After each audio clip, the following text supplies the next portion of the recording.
Welcome back to Snooze Worthy. I'm Paige. And I'm Lindsay. And in our last episode, we talked about why sleep might not be working. And today we're going to talk about what to focus on instead. The biggest shift we want you to make is this: sleep is not just a behavior problem, it's a system based experience. And when one system is off, sleep can feel really hard. But when there's alignment across your system, sleep becomes much easier. And we see this all the time. Families come in thinking everything is broken, they've ruined their child, their kid will never sleep. It just is what it is, but it's usually just one or two systems that are slightly off causing all of these issues. Yeah. And once you identify what those are, everything really just starts to click and to make sense. Yep. So the first system we want to talk about is the biological system. This is your child's internal clock, and you're going to hear us talk about this all the time, but it is critical to Absolutely. understand what's going on.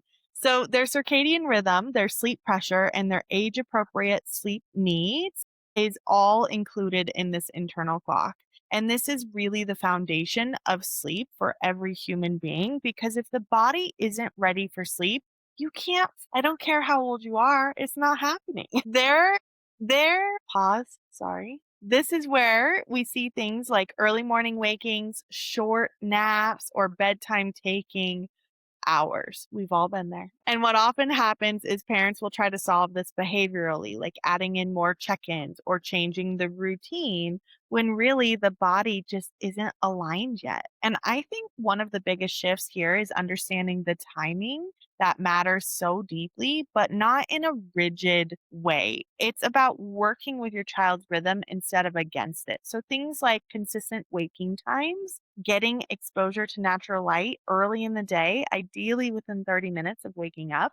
And then, of course, making sure your child isn't becoming overtired. Those are the things that can really help regulate your system. And when that system is off, everything else is just so much harder. Yes, yes. And I think that's such an important point because we see families trying to fix sleep at bedtime when Mhm. they're really the issue has started hours earlier during the daytime. So when we support the biology first, everything else becomes so much easier to work with. Absolutely. And the second system that I want to go over is that environmental system. And this one is often the easiest place to make changes, but also really easy to overlook. We're all busy, we're all running around all day long. It's very easy to forget to turn your red light on or dim your lights after dinner, but your child's body is constantly taking in cues and feedback from their environment: light, noise, stimulation, consistency. All of that is telling their body whether it's time to be awake or it's time to wind down. And often what we see is evenings that are unintentionally working against sleep.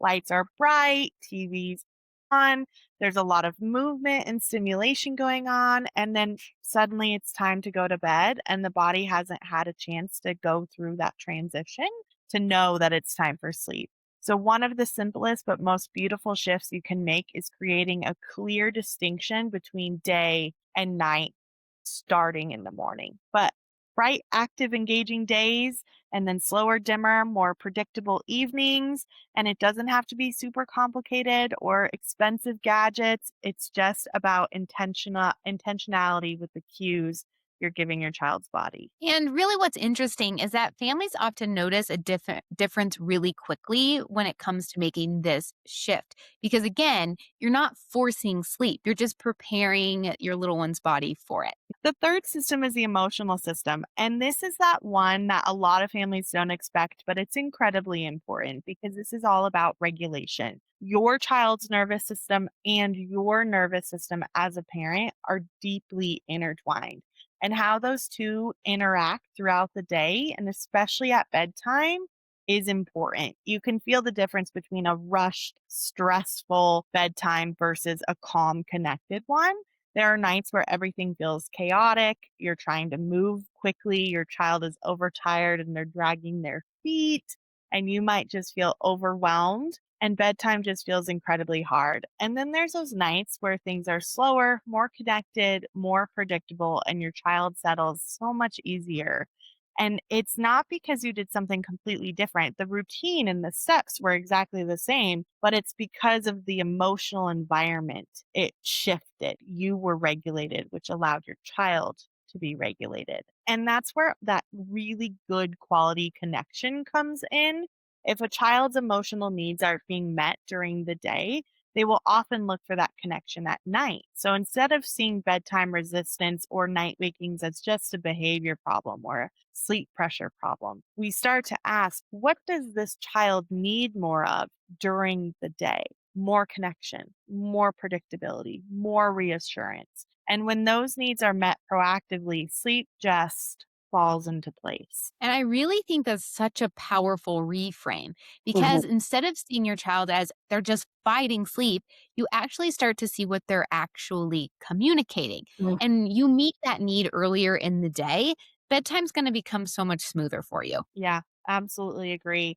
And then that fourth system is that behavioral system. This is what most people think of when they think about sleep training methods, boundaries, expectations, independent sleep skills. And this all absolutely matters. It has a time and it has a place. Kids need clear expectations. They need consistency.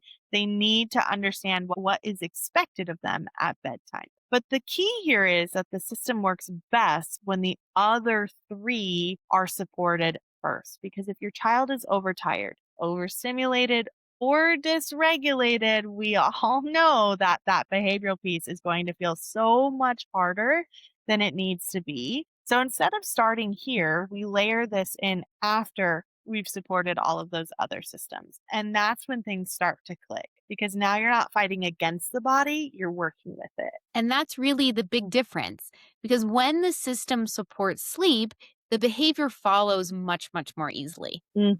And we worked with a family whose toddler had just moved to a bed and had a new sibling. You can hear that story in in the last episode. But sleep completely unraveled, and what stood out wasn't just bedtime. It was the whole day. So we shifted that focus, not bedtime, but the whole system. Boundaries during the day, connection proactively, parents regulating themselves, and then we layered in the structure. And that's really what made the difference. It's not doing a bunch more stuff, but it's doing the right things in the right places. Yep. So if there's one thing to take away from this episode, you don't need more hacks. You just need a little bit more alignment. We'll see you next time. Bye. Thank you.